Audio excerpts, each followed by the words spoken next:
Bonjour, je m'appelle Nicolas Bricas, je suis socio-économiste, chercheur au CIRAD, qui est un établissement public de recherche qui travaille sur les questions agricoles, alimentaires et environnementales à l'échelle internationale.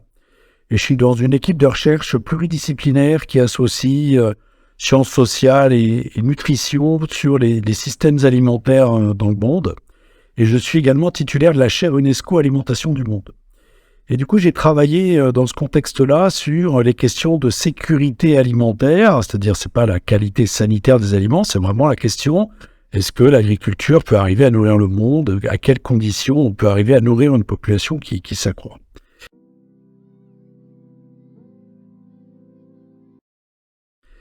Et ce que j'ai constaté, c'est que depuis 2008, avec la première crise internationale des prix, et ce qui a provoqué ce qu'on a appelé les émeutes de la faim, et puis ensuite en 2011, la deuxième crise des prix qui a provoqué ce qu'on appelle le printemps arabe, et puis plus récemment avec la guerre en Ukraine et à nouveau la crise, l'augmentation et la flambée des prix, en particulier du blé, du maïs et de l'huile, c'est qu'il est revenu un discours à chaque fois qui est attention, on est avec un risque de famine mondiale, on a un risque de pénurie alimentaire, c'est ça qui est sous-entendu derrière.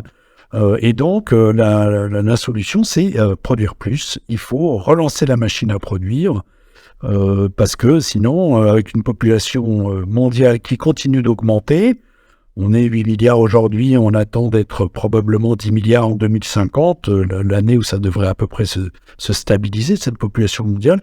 Donc, il faut augmenter la production agricole. La FAO, l'Organisation des Nations Unies pour l'agriculture et l'alimentation, avait dit en 2008, il faut carrément doubler la production alimentaire. Quelques années après, elle a dit qu'il faut augmenter de 70%. Et puis, on a entendu ce discours à nouveau à propos de la guerre en Ukraine. Et c'est intéressant, c'est que ce discours, il est toujours accompagné d'un deuxième discours qui est de dire, et pour produire davantage, il faut arrêter de se préoccuper des questions environnementales. Il y a des questions beaucoup plus graves, c'est la disponibilité alimentaire. Et donc, il faut mettre entre parenthèses les préoccupations environnementales et la question des effets de l'agriculture sur le milieu. On a vu d'ailleurs, pendant la guerre en Ukraine, une proposition d'un certain nombre d'acteurs du secteur agricole de demander la remise en culture des jachères, la mise entre parenthèses de la politique environnementale pour l'agriculture et l'alimentation qui s'appelle Farm to Fork, de la fourche à la fourchette, qui a été proposée par la présidente de la Commission européenne. Et au nom justement de ce discours, il faut relancer la machine à produire. Alors effectivement, c'est une question qui est très ancienne. Est-ce qu'on va arriver à nourrir tout le monde sur la planète ? C'est une question qui a été absolument cruciale, on va dire, jusqu'à la fin du 19e siècle, au début du 20e. Parce qu'effectivement, Malthus, un économiste anglais au XVIIIe siècle, avait montré qu'effectivement, la population avait tendance à s'accroître plus vite que la production agricole. Et que donc, on avait un écart croissant entre, d'un côté, la demande alimentaire liée à la population, et de l'autre, la capacité de l'agriculture à nourrir. La production agricole augmente de façon linéaire, et la population augmente de façon exponentielle. Et donc, c'est une vraie question qui a lieu jusqu'au milieu du 19e siècle et qui va justifier beaucoup d'efforts pour essayer d'augmenter d'augmenter cette production agricole ou, pour certains pays, de réduire d'ailleurs l'accroissement des naissances, l'accroissement de la population par une politique de régulation des naissances. Et qu'est-ce que ça va être cet effort qui a été fait? C'est ce qu'on a appelé l'industrialisation de l'agriculture à partir de la fin du 19e.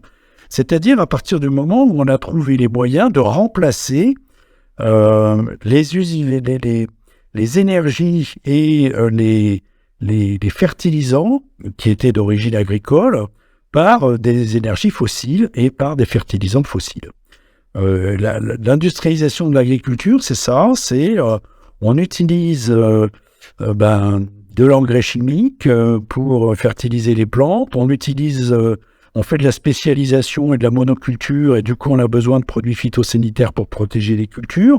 On utilise de la mécanisation et de l'irrigation pour garantir une augmentation de la productivité, et c'est ça qui va permettre en fait l'explosion des rendements qu'on va connaître à partir du 19e, à la fin du 19e et pendant le 20e, et qui fait que ça va démentir Malthus, c'est-à-dire qu'on va se retrouver avec une production agricole qui va augmenter, non pas de façon linéaire, mais de façon exponentielle, et non seulement de façon exponentielle, mais plus rapidement que la population.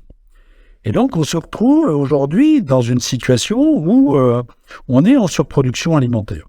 Grosso modo, des Français comme vous et moi, on consomme à peu près 2000 calories par jour et par personne. La FAO dit, pour qu'un pays ait suffisamment de nourriture pour tout le monde, sachant que tout le monde ne mange pas la même chose, il faut qu'il arrive à produire et apporter l'équivalent de 2500 kilocalories par personne et par jour. Aujourd'hui, on est dans les 3000 kilocalories à l'échelle mondiale de production uniquement alimentaire. Et on produit tellement qu'on a besoin d'utiliser une partie de notre production pour nourrir des animaux. 40% de la production céréalière mondiale part en alimentation animale. Ce qui veut dire qu'on a largement de quoi nourrir les 8 milliards qu'on est aujourd'hui, et qu'on a aujourd'hui même largement la capacité de nourrir les 10 milliards qu'on sera en 2050, à condition de réduire un peu notre consommation, notre surconsommation de produits animaux, en tout cas d'avoir un système d'élevage qui utilise moins de production céréalière et qui utilise davantage de l'enherbement. Donc effectivement, aujourd'hui, c'est intéressant de voir que c'est un discours qui, en fait, ne tient pas en termes de statistiques, et quand on regarde les statistiques, on est partout désormais en surproduction, y compris dans beaucoup de pays africains, qu'on dit souvent menacés par la famine. Aujourd'hui, si on est menacé par la famine, c'est par la pauvreté, c'est par le fait que les gens n'ont pas l'accès à la nourriture, plus que par un problème de manque de disponibilité. Si demain, l'agriculture doit retrouver les 4 fonctions qu'elle a toujours eues jusqu'à la fin du 19e siècle, qui étaient de produire bien sûr de la nourriture, mais produire de l'énergie, des animaux de trait, du bois de chauffe, des huiles pour s'éclairer. Troisième, c'est de produire des matériaux, produire du bois d'œuvre, produire de la paille, produire des fibres. Et quatrième, c'était produire de la fertilisation, par transfert notamment avec les animaux. Si l'agriculture doit revenir à être capable de produire ces quatre finalités, alors effectivement, Malthus a raison. Et c'est-à-dire que ça devient très compliqué de garder un même niveau de consommation que celui que nous avons dans les pays industrialisés, tout en pouvant demander à l'agriculture d'assurer ces 4 finalités. Donc là, dans ce cas-là, ça veut dire qu'effectivement, on a des efforts à faire pour arriver à ce que l'agriculture, au fait, retrouve aussi sa capacité de produire de l'énergie, des matériaux, parce que l'énergie aujourd'hui, elle est utilisée, elle est fossile, et c'est celle qui provoque le réchauffement climatique. Donc Malthus a eu tort pendant la révolution industrielle, mais si on doit remettre en cause cette révolution industrielle, alors probablement il avait raison.